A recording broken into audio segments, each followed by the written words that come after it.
నా పేరు ఎం విజయ్. వేలేరుపాడులో డిఈఓగా పనిచేస్తున్నాను. 4 సంవత్సరాలుగా పనిచేస్తున్నాం 104 సంస్థలోని. చాలా ఏళ్ళుగా 104 ఉద్యోగులు చాలా సమస్యలు ఫేస్ చేస్తున్నారు. సకాలంలో జీతాలు రావట్లేదు.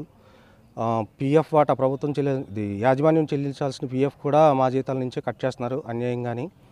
ఇదివరకు రన్ చేసినట్టు పిఎస్సీల్లో డిఎంహెచ్ఓ పరిధిలోని 104 వాహనాలని నిర్వహించాలని, మా సమస్యలు పరిష్కరించాలని, వేతనాలు సకాలంలో ఇవ్వాలని, జీవో నెంబర్ 7 ప్రకారం మాకు వేతనాలు చెల్లించాలని ప్రభుత్వాన్ని విజ్ఞప్తి చేస్తున్నాం.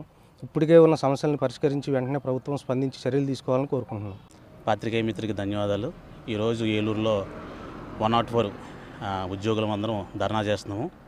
దానికి ప్రధాన కారణం ఏంటంటే, మేము జాయిన్ అయిన కాడి నుంచి ఇప్పటికీ సకాలంలో మాకు జీతాలు చెల్లించలేదు. 2022 జనవరి 1 నుంచి జీవో నెంబర్ 7 అప్లై అయినప్పటికీ కూడా మాకు జీవో నెంబర్ 150 మీదే శాలరీలు ఇస్తున్నారు.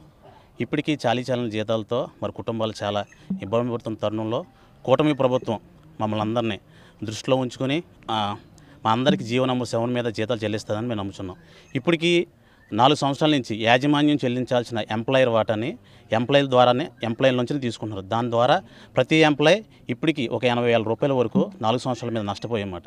సో ఏదైతే జీవో నెంబర్ ఉందో 4459 దాని ద్వారా యాజమాన్యం చెల్లించాల్సిన వాటిని యాజమాన్యం చెల్లించాలని మేము అడుగుతున్నాం.